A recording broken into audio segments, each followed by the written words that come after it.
Life show. Here we talk about mindfulness. Here we talk about recovery. We talk about addiction. We talk about overcoming adversity. And these are all delicate topics. These are all challenging conversations, but they don't need to be.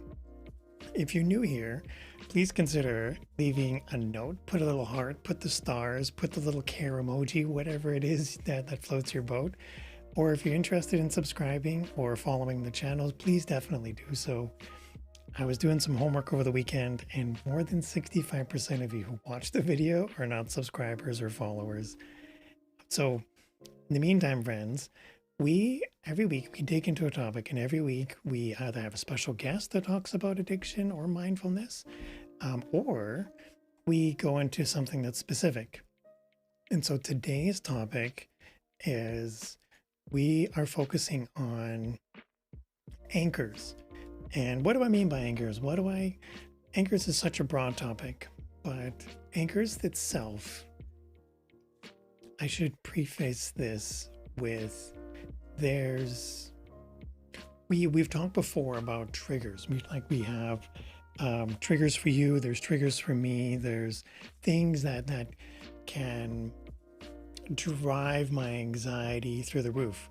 There's moments where I feel anxious. There's moments where I feel out of control, where I almost want to call it my temperaments, where my anxiety drives the decision-making process. And when those triggers happen, when those moments take place, when I'm not feeling 100%, I'm feeling doubtful, I have the hesitation in my abilities.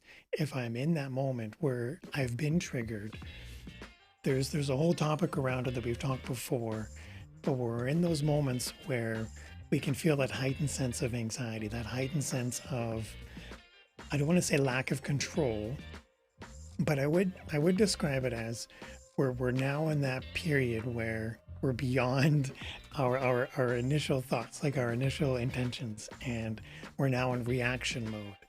And I don't know if that's something you can identify with, where if left unchecked, these feelings of anxiety can certainly drive my experience into the ground.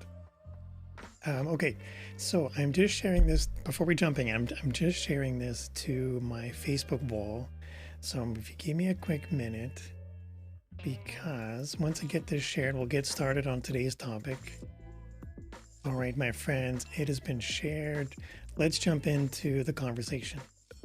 So when it comes to triggers, we know that's the event where we've crossed the barrier. And when I say barrier, that's the moment where we no longer feel in control, where our emotions are now driving our decisions. And when it comes into that fight or flight moment, the anchors are what leads up to it. The foundation is where we've built and I'm doing like a twisting motion with my hands, where if I've built a foundation and it's on something that's topsy-turvy, twisty, it's not going to be something that lasts. It's not going to be something that can survive, and it's not something that's adaptable, and it becomes easier for me to feel triggered or to become triggered. So when it comes to the fight or flight motions, I can find myself in more of those scenarios if my foundation I've built is not solid. If the foundation I've built is rocky and it's twisty-turvy and it's not something that's flexible, I'm going to become triggered more often. And that's what I'm alluding to. Becoming triggered more often is not something I want. It's not something I crave. And it doesn't really have a purpose for me. It doesn't serve others. It doesn't serve the good, like the greater good. And it doesn't make the overall experience any better. I don't thrive when I'm feeling triggered. I don't thrive when I'm feeling anxious. So when it comes to anchors is, if you think about the baby steps, if you think about the steps leading up to that moment, that event crisis point. So if the milestones, the baby steps that we achieve along the way, and then there's the event crisis point, And then there's our triggering effects, like our triggering response. And when it comes to the foundation, that's where everything is built. That's where everything is stored. That's where my normal exists. And if my normal is not flexible, and if it's just a rigid foundation of operating software 2.0 and it's not upgraded to the 3.0 version, it's a little hard to stay not triggered, because everything that shows up is going to be topsy-turvy. Everything is going to throw me off. So when it comes to the anchors are what the small decisions. I've planted my flag in the ground, and I've thrown my idea, and I said, this is where my point stands. This is where I'm going to hold my opinion. And as soon as something goes against it, as soon as something counteracts that thought or counteracts that feeling, I'm going to be in a position where I'm not feeling comfortable. I'm not feeling confident. And if I'm not sure, if I'm not, I don't want to say, if my decision-making process is not built on a solid foundation, and I'm just throwing anchors down, and these are die in the wall, like silly things that I'm throwing my patience, my tolerance, my acceptance out the window. And I've set like a super high bar for expectations. And I don't know if you can notice, but I'm having a lot of fun describing this, because I've been in situations where I've set out like outlandish standards. I've chosen to become my anchors. I've set these tolerances, and the level of standards that I'm choosing to accept are so low, but yet my expectations for that experience is set so high. And the difference in between, that's where my anxiety comes in. That's where, yes, I've chosen to anchor down, and this is my point, and this is what I'm going to hope for, and this is what I'm going to accept. And then by the time the event actually arrives, my expectation level is just so low that as soon as something else shows up, I'm secretly excited, like I'm secretly looking forward to it. But my response is the opposite. In the heat of my addiction, once my anxiety is making decisions, once my depression is making decisions, whatever's drove me, whatever's driven me to the point where my anxiety is now in control, where my addiction is now making decisions for me, where my alcoholic brain is now running 1,000,000 miles a minute. If I let that make decisions for me in my low expectation or my high expectation, low reward scenario, everything falls apart. Where that foundation I've built is no longer going to last. I'm going to find myself in moments where I'm feeling triggered all the time. I'm going to feel like everything is an event crisis point, and there's nothing to blame but me for the decisions I've made leading up to it. There's decisions I've made where I've set a low standard. There's decisions I've made where my expectations are too high. And I'm not saying don't have a high sense of expectation for yourself, but there's also a sense of reality. There's a sense of realism. I can't expect to have a heartfelt conversation with my friends and my family if I myself am not feeling heartfelt.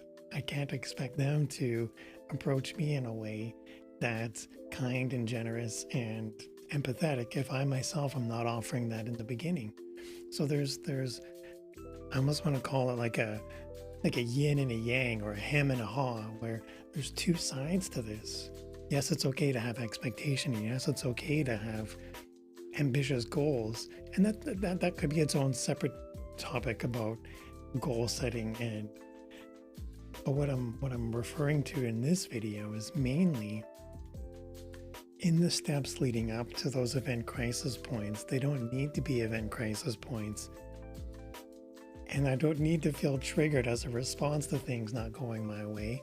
If it's a funny way to describe it when I say my way, because there's this alcoholic brain, there's this addict mind that I've had for so long, and by leaving it unchecked, by leaving it run of the mill where it's running wild and free and it's making these crazy decisions for me. It's now driving me to the point where I'm no longer feeling comfortable. I'm no longer in that safe bubble. And my response to those events is to lash out. It's to be angry, frustrated, and resentful. And that's the event crisis point showing up. And then my response to those is these raw emotions that I really haven't processed, that I really haven't managed, that I really haven't put in check. And that's not to the fault of having an ambitious goal. It's about having those mini milestones, having those tiny anchors where yes, it's okay to have anchors, and yes, it's okay to have goals and to have ambition. But there's also those, I referred to it earlier, like the die hard in the wool, where that's probably not the right analogy, where I've chosen to plant my flag down on these handful of expectations without fully grasping what kind of a caliber of a person would I need to become in order to attract these kinds of outcomes into my life. What would I need to do to set a standard for myself so that this outcome happens to come forward and is brought forth as much by my attitude and as much by my attitude, like not just my attitude, but my ambitious goal setting, my actions, my follow through, my statements, like how I show up almost as brought forth as much by my intention as it is by my action. Yes, there's still commitment involved, but it doesn't fall on hapstance circumstance. It doesn't randomly show up.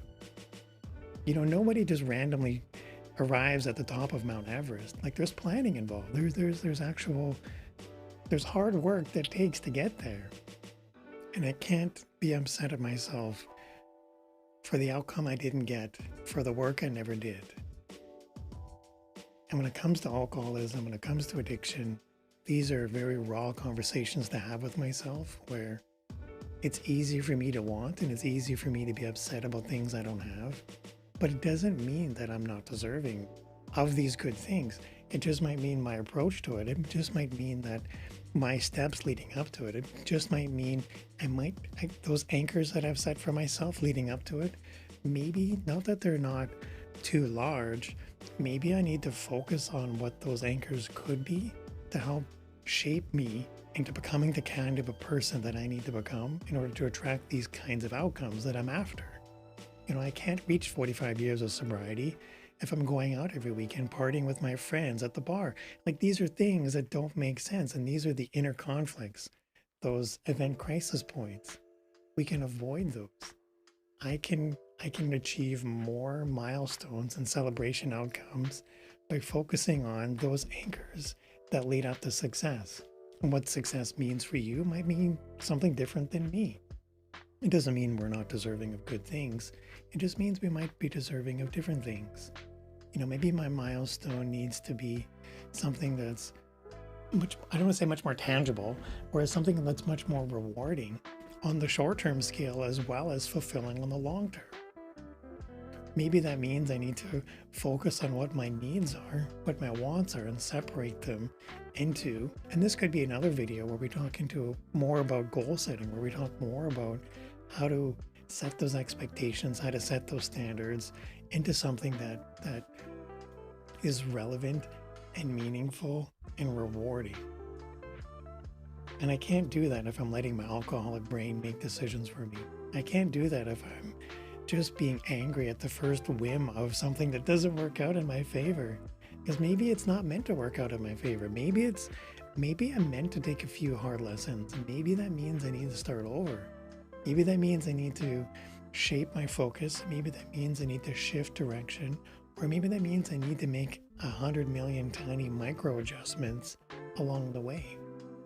That's no fault of anyone. That's no fault of that's the responsibility that I can take. That's the ownership that I can show up with.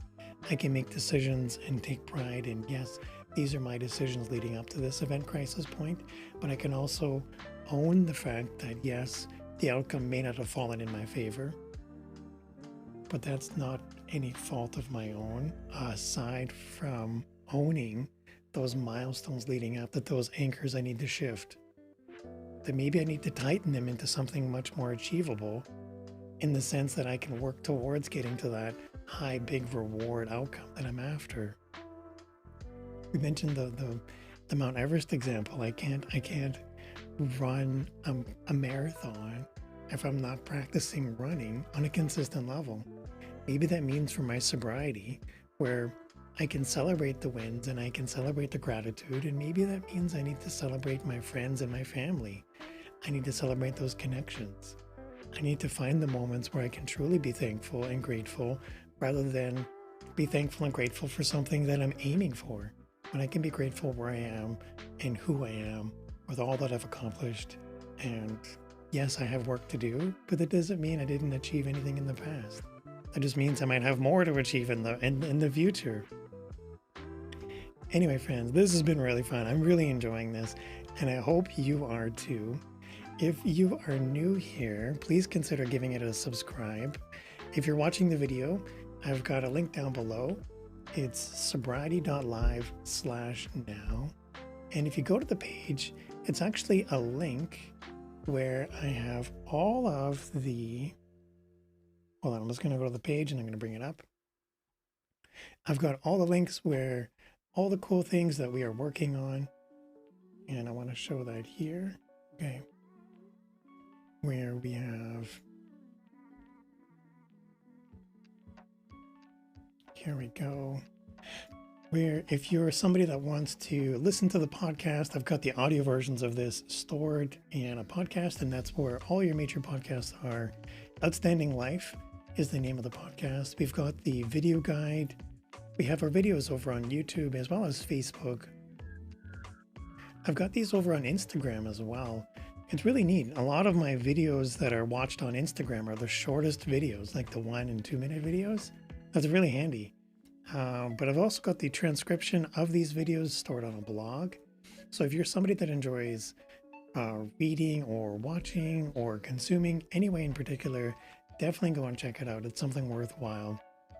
I'm having fun with these topics, and I hope you are too. If you're interested in reaching out and saying hello, definitely shoot me a message. Leave a message in the comments. I do love the messages you guys share and reach out to me about. I think those are really awesome, and I want to take a minute and celebrate that. Okay, my friends, I look forward to hearing from you in another video and chatting with you. In the meantime, you guys take care and you have fun, and I'll catch you guys later. Okay, bye-bye.